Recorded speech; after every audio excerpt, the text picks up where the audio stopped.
Hey guys, and welcome back to Regretsit. Brexit England, Northern Ireland, and Eastern Europe. And in Brexit England, the government are thinking of a windfall tax on the energy companies who are making so much money they said we can print that shit right now. But the money what they're making, right, is the extra taxes what they're making is actually the extra costs what they're charging us. So obviously a windfall tax would be much appreciated. It would say thank you very much. Is it a shame though that our government have to go cap in hand, right, to companies that run businesses in this country and say to them, oh please, can you help us out by giving us some of the money, that our citizens are paying you in extra. Can you please give some of it back to us? And look, these people are just getting ready to make the same mistake here over all these green energy deals because the government themselves, right, should be investing into green energy. But then again, right, if the government invests in green energy, they'll only end up, after 20 years or so, giving it to these companies anyway. Do you know what I mean? So, because we know how they operate, we might as well say now, actually, it's better if you let them pay for it, because you know what, because eventually you're just going to take the companies and gift it to them anyway, right, after taking our money to build the infrastructure for them. They'll probably do that anyway. They'll probably use our money to build the infrastructure and then just say to these companies, yeah, go on, you take that, you could have that, that's nice for you, right? So, another reason, right, why you people were so stupid to go against Jeremy Corbyn. Right, another reason, because all of these companies, yeah, should be taken back. They should all be taken back. Green energy, the new green energy, and that it should not, right, be given over to companies like Shell and BP and all these type of companies. That should not happen.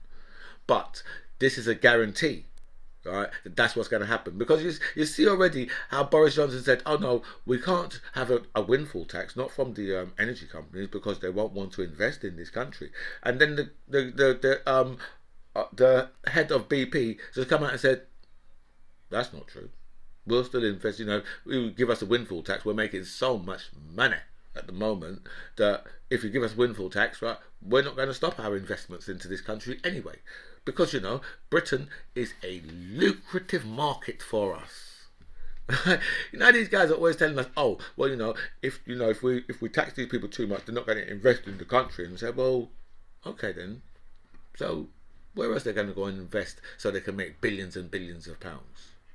I mean, you tell me which company is going to say, "Oh well, you're just taxing us too much, so no, we're not coming there. We're not going to take billions of pounds out of your country no more, right? So you can piss off." Which company is going to do that? None of them do that.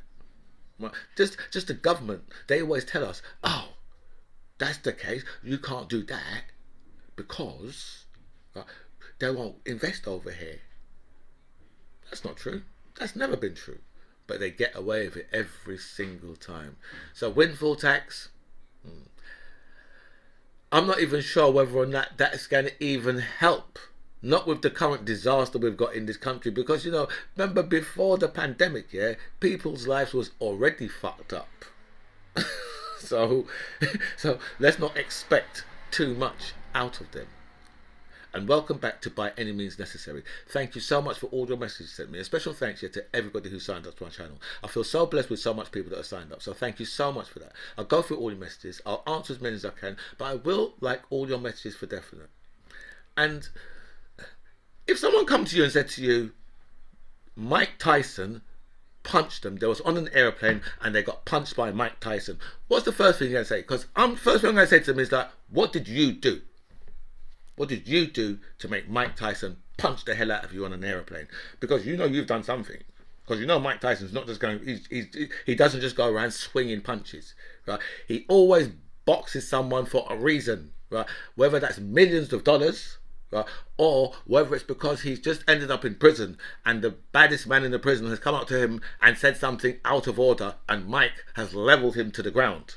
Right? Or some fool when he's out, right, has just really annoyed him. Now I've seen one guy. Yeah, Mike was watching a boxing match, a boxing bout. Oh, God. a boxing bout, right? And Mike was sat there, and I just see this guy just go up to him, right? And he took Mike's face and turned it, right, towards him, right, so his friend could take a picture. I was like, is this guy motherfucking crazy? But these are the type of things that happens to Mike, right? So Mike was on an aeroplane, right? Someone just sitting behind him in a seat behind him, right? I don't know. They must have thought to themselves, you know what? I am the type of person who would go into a safari park, get out of my car, go up to the biggest lion in there, grab it by the head and twist it around and say, I'm taking a picture with you, you cat. Meow, right? So they decided they're going to upset Mike, and Mike got up and he boxed the hell out of them on the plane, right? And obviously the police must have got involved, but then the police have said, well, the leading up to this, right, sir, you clearly deserved it. You deserved it. I don't know what the guy was doing. He might have been kicking his chair or something like that, but whatever he was doing, he got boxed down by Mike. I was just crying.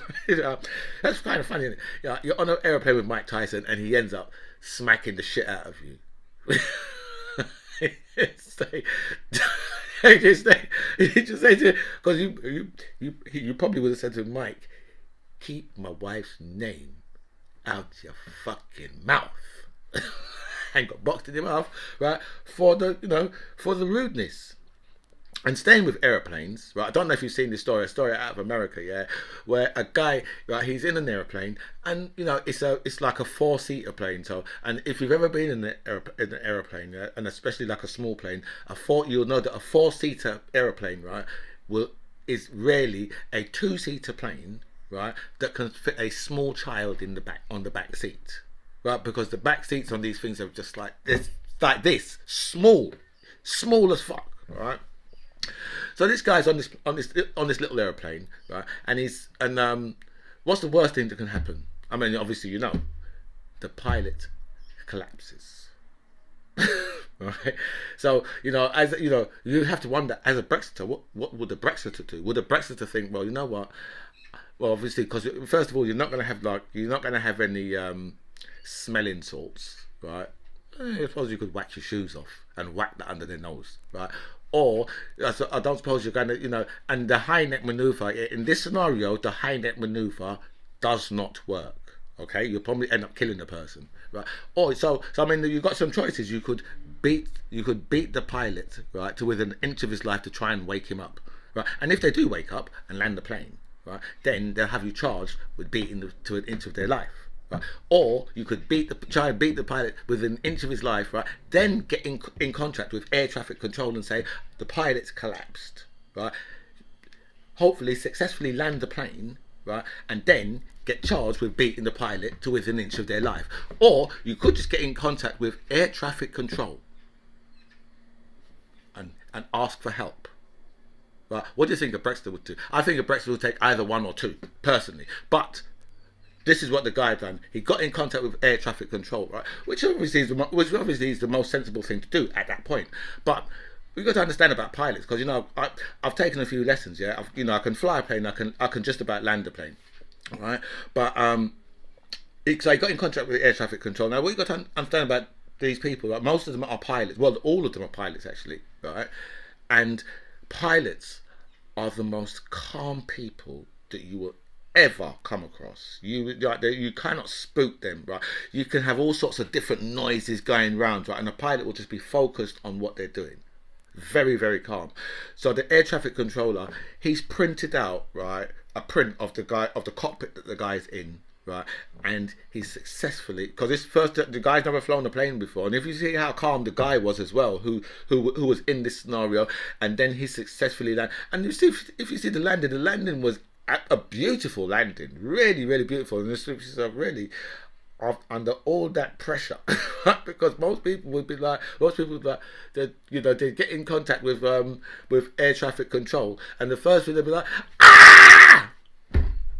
And then once you get past all the screams, right, then you'll find out you've got someone who's on air traffic control who's as calm as you like and will do everything, right, to try and successfully land that plane, right? And that's what he done. He really did land it, and absolutely brilliant. And now we've got Finland and Sweden. Yeah, look like they could be joining NATO in weeks. I'm just thinking to myself, I wonder if this is what Putin was trying to was trying to actually do. Was he trying to get right the whole of Russia surrounded by NATO? If I think that must have been his plan, because that's what he's going to get.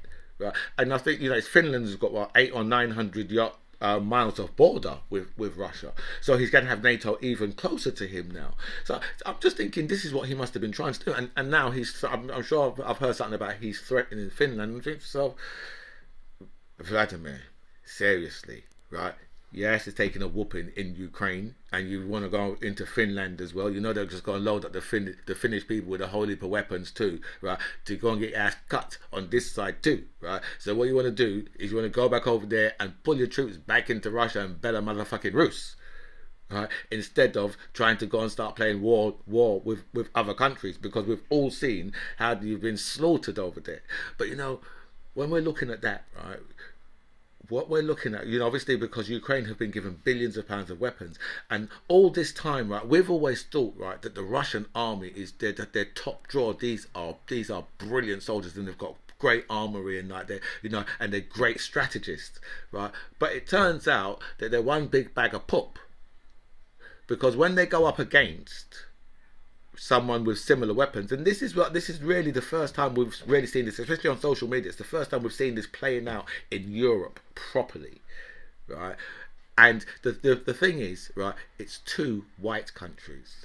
Normally, right, the Russians and the Americans and the British, right, are always beating up on black and brown countries, or or Muslim countries. They're always beating up on people who don't have the same type of weapons as them. But now we've seen what happens when two sides have similar type of weapons, and the difference is just completely immense. Now we know why Israel, right, do not want the Palestinians to be armed the same as them, because they know that they'll get their ass fucking busted, right, if the Palestinians, right, had the same weapons as them, right? They know that, right? And so we've seen all these other countries, we've seen all these countries throwing all these people weapons, throwing the Ukrainians weapons, and obviously, when the weapons companies, yeah, are the people who are just like, we are loving it, right? They should just get like not Justin Bieber, who's the other one to say I'm loving it, whoever that is, right? They should just get him to say, just playing that all day, right, in their weapons factories, right, where they make death, right? They should just get them to be playing that I'm loving it all day. I'm loving it, loving it, loving it. I'm loving it like that, right? All day, because those people are just making money, right? It's not even hand over fist, right? It's more than that. It's more than that, right? They're just making it by the bag, right? It's a bag of money these people are making, right? So you see, a lot of these weapons producers, yeah, these are the people who will push all these, a lot of these wars, because they've got to use the weapons. I mean, you can't spend billions of pounds on weapons and then not use them. So they've got to find places where they can use these weapons. And so much countries have had a good chance, yeah, to fling so much of their weapons into the Ukraine, right? And the weapons companies, right, who probably most of the weapons companies, right, you will find that investors will be government ministers and and MPs and people like that. We'll probably have investments in most of these companies, right? So so for all these type of people, it's absolutely massive business, and it's needed business. They need to have wars, right? Because they need to be able to produce these weapons, and so the weapons companies, these people on, they're just on trillions of pounds, dollars, and pounds, and yen, whatever it is. There's some trillions of it, right? I mean, they must have sent in nigh on £1 trillion worth of weapons into the Ukraine with all what we've seen going in. We've just seen billions of pounds of weapons going in, and you see the Ukraine. As I said, the Ukrainians can really defend themselves with the weapons they've been set up with. And where we started, if Putin, if his idea, right, was to get himself surrounded by NATO, then I would just say, great job. MP Lee Anderson. I'm sure I've heard this name before because I'm sure he's the same fool that I done a video about months and months ago, right? Where he said that he wasn't going to watch the England team or something like that because they was taking a knee, something like that. But now he's reared his big fat stupid head once again, right? And he says that poor people can't cook, working class people can't cook. And that's the reason why they're going to food banks, because they don't know how to budget. Someone should get him in contact with Robert Jenrick, because, you know, Robert Jenrick has just told people, well, you know, what you need to do is you need to seek out the cheaper foods, right, the home brands to buy. How far out of touch, right, are these people that you're voting for? Why is it you're voting for them? Because they say nice things to you about immigration, and then you let them insult you, you damn racist fools. I don't insult you. I just told you what you are. A bunch of xenophobic, bigoted idiots, right? To allow these people, right, to be in charge of you and treat you like they're little minions, like you're nothing, and they can just say things that just out of order, right? That you would say, hold on a minute. If someone spoke to you like that on road, you'd say to them, listen, get your dukes up. Who the hell do you think you're talking to? This man's in Parliament, right, dehumanising the working classes and the poor, telling you you can't cook, while people who are going to food banks are leaving potatoes behind because they can't afford to heat them to eat them. But Lee Anderson believes in his mind that you can cook a meal for 30p a day and eat well for 30p a day. This is what Lee Anderson has said in the House of Parliament, that's what you can do. So while he is there in the Houses of Parliament, in their subsidised restaurants, and you're with your bowl of gruel looking through the window, is it Mr. Bumble? Was it Bumble? Whoever it was. That's who you are. Oliver. Okay? And the MPs are all sat there with a big piece of chicken in front of them. Right? Gravy and, you know, and all the vegetables you could eat. All the different meats and all the different vegan and vegetarian foods steaming in front of them. But you can eat for 30p a day.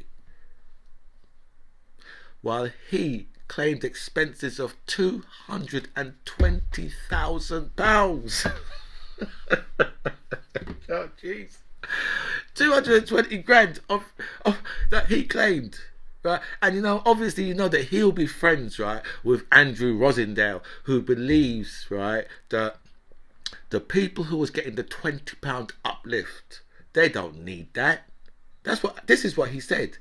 Andrew Rosindale, the biggest fool in Romford, is the MP of Romford, the Tory MP of Romford, and he said the people who wanted that £20 a week, the £20 whatever uplift, they don't need it. It's just something they want. And then when asked about MP's second jobs, oh no, they need their second jobs because they have families. They have families. The people who are the lowest earners in the country, they ain't got families. Fuck them. They ain't got families. Fucking you. What do they need 20? What the hell are they going to do with an extra £20? What are they going to do with an extra £20? Right? If you are one of the lowest earners in this country, what would you do with an extra £20 fucking pounds a week? Fuck, do you know what I mean? Seriously. Right? This is what's going through Andrew Rosindale's mind. That's what's going through his mind. And MP Lee Anderson, right, believes, your problems is because you don't know how to cook, you motherfucking waste of motherfucking space. Why do you vote for people that hate you with passion? They hate you more than I do. I only hate you because you're racist. And I only hate that racist part of you. I don't hate the rest of you because I know that if you meet me and you'll probably get on. You'll probably be cool. And very soon you'll be saying stuff to me like, well, you know what? I don't really like blacks, but you're alright.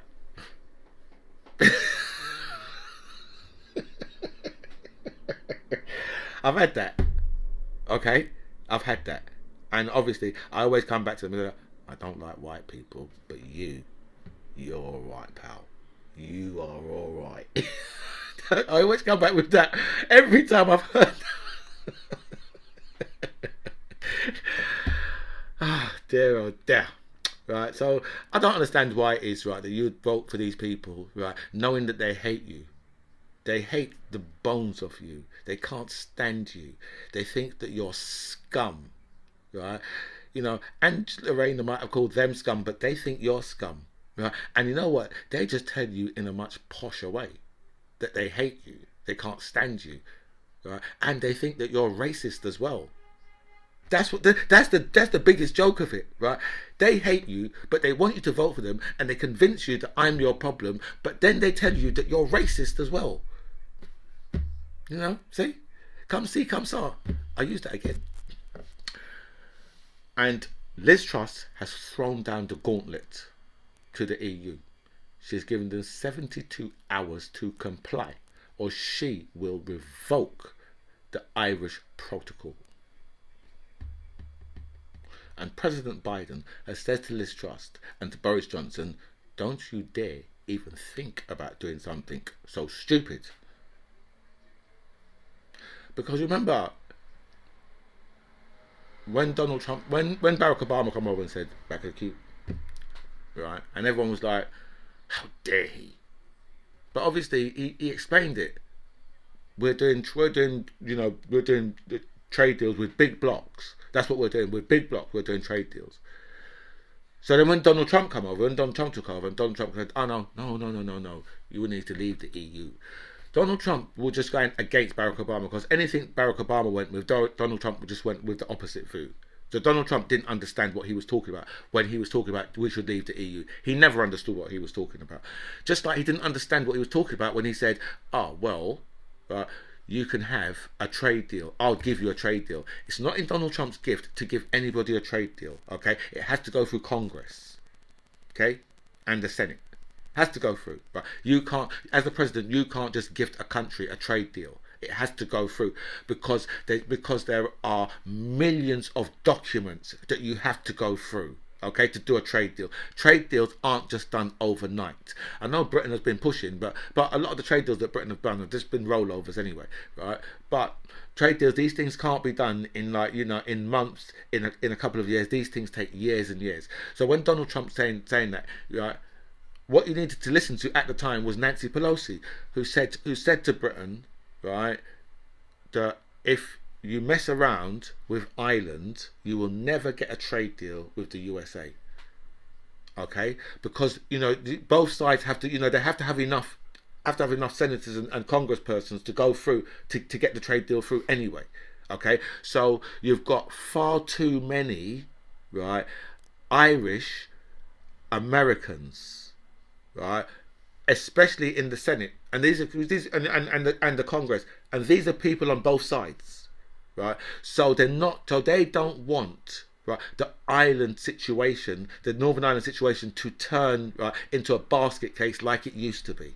So America have stepped in and told Boris Johnson, don't do it. Right, and obviously Liz Truss, Liz Truss would have got the message as well. But she's given them. But I've heard this morning that she given them 72 hours to comply. So we're going to have to see how that situation plays out. The Northern Ireland economy, right, is outperforming Britain's economy, right, and that's the reason why the DUP, right, and Britain are pissed, right, because they don't want they don't want it to be seen how well the actual Irish Protocol is going for the people of Northern Ireland, because it's going very well for them. Their trade's better than ours, so it's going very, very well for them because they've got the best. They've got the best of both worlds. But for some reason, the DUP need them to be the same as us, with all the red tape in front of their businesses. That's what so the DUP now, they're fighting. They're fighting their corner. They don't want to come back to the table. But I would say to them, listen, you need to get your act together, because very, very soon, right, you won't have any MPs left. Right, you'll be completely blown out. right? Because people, right, do not want that bullshit anymore in Ireland. They don't want that bullshit, right? So these people, right, because a lot of these guys, yeah, are like, you know, they're from like the men of violence. Right. I remember the IRA. There was on the other side. They had the UDA or the UDA, and remember the IRA, yeah, had the full force, right, of the British forces against them. SAS, RAF, Navy, Army, right? Plus like I'm sure it's the UDF as well, right? All against the IRA, and they still didn't defeat them. In the same way, right? These bitches couldn't defeat the Taliban, can't defeat the Afghans, can't defeat the IRA, right? And look now, right? Who's the main source over there? Because the IRA, yeah, have really just like, you know what, we've left all that behind. We're politicians now. We've left all that behind. We've left the freedom fighting behind. Now we're politicians. We've got what we wanted. Right? Now it's time for the politics. It's time, right, to bring the country. It's time to bring the country together. That's what the IRA have been pushing all these years. Right? And the DUP have wanted to take this shit back to the 1970s and 1980s. And look at the position they're in now. Right. Look what they're in now. They're trying to push the British government, right, to revoke, right, the Irish Protocol, even though it's going well for the people of Northern Ireland. That's how fucked up the right wing mind is. The right wing mind is convoluted with racism and a load of fucking bullshit, and it will always be, right. You can never ever get these people to perform, right, as decent folk. It is virtually impossible. Just look at the basket case of in America, right? How you've got right wing politicians standing up and saying that we should shoot Democrats, we should kill them. Right? You've never ever had one of the Democrats saying anything like that, preaching violence from their platform, calling presidents like paedophiles, and seriously, these people, they've lost the right wing, they've lost their minds, and they're really proving that the DUP are really proving how crazy these people are in Ireland by their actions. And Sean Minnitt, right, who voted for Brexit, but after moving to Spain to start his new life in 2020. Hold on a minute, hold on. You moved to Spain to start your new life in 2020, but you voted for Brexit. So when you voted for Brexit, you would have known that you was going to finally end up in Spain, because he's 59 years old. He would have been working towards that. So how stupid is the Brexit mind? How stupid is the people? How stupid are the people who voted for Brexit? If you're voting for Brexit, right, knowing that you're going to move to Spain, right, in 4 years' time, right, is there words for you apart from thick, stupid, idiot, racist, bigoted, xenophobic fool? How stupid have you got to be? Right? The 59-year-old and his wife Julia left West Yorkshire to live in El Pinar de Beda, a small village in Almeria, southern Spain, in 2020. Now the bitch ass finds that he can't drive after 40 years of driving on the roads in Britain. His bitch ass can't drive in Spain, right? And all these people are having problems getting carers as well in Spain. British migrants are having problems getting carers and that in Spain. But how stupid have you got to be? How racist and stupid and idiotic for you to vote, right? For you to vote in 2016, right, knowing that you are going to go and live in Spain, you damn fucking fool. This man, right, is an April fool, a May fool, a June fool, a August fool, September, no, whatever month you look at, this man is a fool in that month. Anyway, guys, look. I've got like 30 minutes, and I didn't really expect to go that long, but I've got to get myself out of here. This is By Any Means Necessary. I'm the MC John Ribbs. It was really nice to speak to you guys. Comments below.